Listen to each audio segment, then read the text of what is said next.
नमस्कार, मैं हूं निकिता और आप देख रही हैं सत्यहिंदी.com। चलिए एक नजर डालते हैं अब तक की सुर्खियों पर। सोशल मीडिया प्लेटफॉर्म एक्स से किसान प्रदर्शनों से जुड़े पोस्ट और अकाउंट्स को डिलीट करने को कहा गया है। मीडिया रिपोर्ट्स के मुताबिक भारत सरकार ने एक्स प्लेटफॉर्म को ऐसा करने के आदेश जारी किए हैं। एक्स के वैश्विक मामलों को देखने वाले अकाउंट ने इस बात की जानकारी दी। जानकारी में बताया गया है कि भारत सरकार ने आदेश जारी कर एक्स के कुछ अकाउंट और पोस्टों पर कार्रवाई करने को कहा है और कहा है कि उन अकाउंट और पोस्ट को ब्लॉक किया जाए क्योंकि ये भारत के कानून के मुताबिक दंडनीय हैं। भारत सरकार के आदेश का पालन करते हुए हम इन अकाउंट और पोस्टों को केवल भारत में ही ब्लॉक करेंगे। हालांकि हम इससे असहमत हैं और मानते हैं कि अभिव्यक्ति की स्वतंत्रता दी जानी चाहिए। भारत सरकार के आदेश के खिलाफ हमारे रुख वाली एक रिट अपील अब भी पेंडिंग है। हमारी नीति के अनुसार हमने इन अकाउंट्स के यूजर्स को सूचना दे दी है। कानूनों की वजह से हम भारत सरकार का आदेश साझा नहीं कर सकते, लेकिन हमारा मानना है कि इस आदेश को सार्वजनिक करना पारदर्शिता के लिहाज से सही है। ईडी ने दिल्ली के कथित शराब नीति घोटाला मामले में मुख्यमंत्री अरविंद केजरीवाल को 7वां समन जारी किया है और कहा है कि अरविंद केजरीवाल 26 फरवरी को पूछताछ के लिए हाजिर हों। बता दें कि इससे पहले भी जांच एजेंसी मुख्यमंत्री को 6 समन जारी कर चुकी है, लेकिन वह अब तक एक भी समन पर ईडी के सामने पेश नहीं हुए हैं। उन्होंने हर बार ईडी के समन को गैरकानूनी बताते हुए पेशी से इनकार किया है। हालांकि फिलहाल ईडी के समन की वैधता का मामला कोर्ट में है। ईडी ने खुद दिल्ली की राउज एवेन्यू कोर्ट का रुख किया था। वहीं ईडी के छठे समन पर आम आदमी पार्टी ने कहा था कि जांच एजेंसी को बार बार समन भेजने की बजाय कोर्ट के फैसले का इंतजार करना चाहिए। सीबीआई ने आज गुरुवार को जम्मू कश्मीर के पूर्व राज्यपाल सत्यपाल मलिक के घर और 29 अन्य ठिकानों पर छापा मारा है। समाचार एजेंसी पीटीआई के मुताबिक ये छापेमारी किरू हाइड्रो पावर प्रोजेक्ट में हुए कथित भ्रष्टाचार के मामले में की गई है। खबरों के अनुसार जम्मू कश्मीर सरकार ने साल 2022 में इस मामले की सीबीआई जांच की मांग की थी और सत्यपाल मलिक ने ही ये मामला उठाया था। सत्यपाल मलिक ने पिछले साल ये दावा किया था कि 2 कॉन्ट्रैक्ट के बदले उन्हें जम्मू कश्मीर के गवर्नर रहते हुए 300 करोड़ रुपए की घूस की पेशकश की गई थी। सीबीआई की कार्रवाई पर सत्यपाल मलिक की प्रतिक्रिया भी सामने आ गई है। उन्होंने एक्स पर लिखा कि पिछले 3-4 दिनों से मैं बीमार हूं और अस्पताल में भर्ती हूं, जिसके बावजूद मेरे मकान में तानाशाह द्वारा सरकारी एजेंसियों से छापे डलवाए जा रहे हैं। मेरे ड्राइवर, मेरे सहायक के ऊपर भी छापे मारकर उनको बेवजह परेशान किया जा रहा है। मलिक ने आगे कहा कि मैं किसान का बेटा हूं, इन छापों से घबराऊंगा नहीं, मैं किसानों के साथ हूं। बीजेपी ने पश्चिम बंगाल के संदेश खाली में हुई हिंसा पर आज गुरुवार को एक डॉक्यूमेंट्री जारी की है। डॉक्यूमेंट्री का टाइटल है द संदेश खाली soccer the big reveal. BJP ने एक्स पर इस डॉक्यूमेंट्री को जारी करते हुए लिखा है कि एक ऐसी सच्चाई जो आपको हिला देगी, एक ऐसी सच्चाई जो आपको दर्द देगी, एक ऐसी सच्चाई जो आपके ज़मीर को झकझोर देगी। संदेश खाली का वो सच जिसे ममता बनर्जी छिपाने की कोशिश कर रही हैं। बता दें कि इस डॉक्यूमेंट्री में महिलाओं के साथ हुए कथित उत्पीड़न की घटनाओं की जानकारी दी गई है। इसमें महिलाओं को कहते हुए सुना जा सकता है कि हम यहाँ राष्ट्रपति शासन लागू करने की मांग कर रहे हैं। बता दें कि संदेश खाली में स्थानीय महिलाओं ने टीएमसी नेता शाहजहां शेख और उसके साथियों पर यौन उत्पीड़न का आरोप लगाया है। प्रदर्शनकारी महिलाओं का आरोप है कि शाहजहां और उसके गिरोह ने उनका यौन उत्पीड़न करने के अलावा जमीन के बड़े हिस्से पर बलपूर्वक कब्जा कर लिया और पुलिस ने इसमें उन लोगों की मदद की। शंभू बॉर्डर पर जारी किसान आंदोलन के बीच किसान नेताओं ने आज गुरुवार को प्रेस कॉन्फ्रेंस कर बताया कि अर्धसैनिक बलों और हरियाणा पुलिस ने सीमा पार कर पंजाब में किसानों के कैंप पर हमला किया, जिसके बाद 6 लोग लापता हैं। समाचार एजेंसी पीटीआई के मुताबिक एक किसान नेता ने कहा कि हम इस बात की निंदा करते हैं कि पैरामिलिट्री फोर्सेस और हरियाणा पुलिस फोर्स ने बॉर्डर क्रॉस करके पंजाब में घुसकर किसानों के कैंप पर हमला किया। पंजाब पुलिस को इस बारे में जवाब देना चाहिए कि ये कैसे हुआ। हमारे ट्रैक्टरों पर अटैक किया गया, वहां से हमारे 6 लोग मिसिंग हैं। किसान नेता ने आगे कहा कि मानवता के आधार पर 2 देशों की जंग के दौरान भी पैरामेडिकल स्टाफ पर कोई हमला नहीं करता, लेकिन कल खनौरी में जो मेडिकल कैंप थे, वहां जो डॉक्टर घायलों का ट्रीटमेंट कर रहे थे, उन्हें पीटा गया और लूटपाट की। उन्होंने कहा कि ये सरासर बताता है कि इस सरकार ने बर्बरता की सारी सीमा पार कर दी है। कल बुधवार को किसानों के दिल्ली चलो मार्च के बीच हरियाणा पंजाब के खनौरी बॉर्डर पर एक किसान की मौत हो गई। इसकी पुष्टि किसानों के साथ साथ एक सरकारी डॉक्टर द्वारा की गई।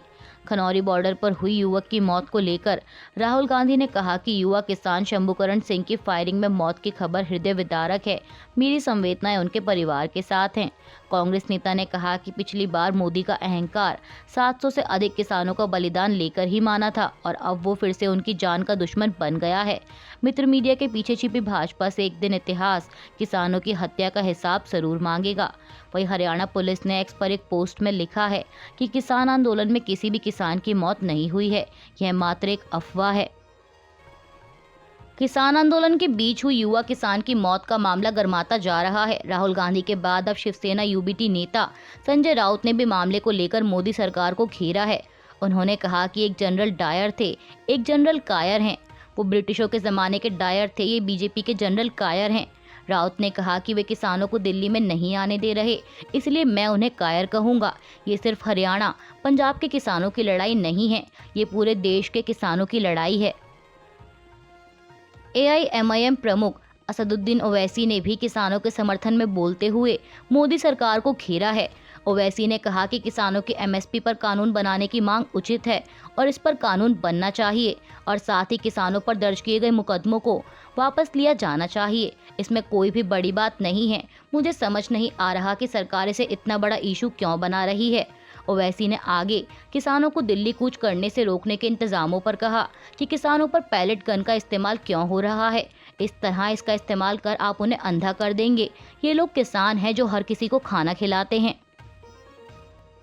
पंजाब हरियाणा बॉर्डर पर जारी किसान आंदोलन के बीच शरद पवार ने किसानों की आत्महत्या के मुद्दे को लेकर केंद्र की मोदी सरकार को घेरा है। उन्होंने कहा कि आज अखबार और टीवी चैनल विज्ञापनों से भरे हैं। इनमें प्रधानमंत्री मोदी किसानों को उनकी उपज के लिए अच्छी कीमत और बाजार जैसी विभिन्न गारंटियों की पेशकश करते नजर आते हैं।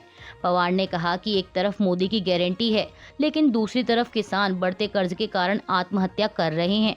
उन्होंने कहा कि आज देश में किसानों को कठिनाइयों का सामना करना पड़ रहा है। वे कड़ी मेहनत करते हैं, लेकिन इसके बावजूद उन्हें अपने उत्पादों के लिए लाभकारी मूल्य नहीं मिलता।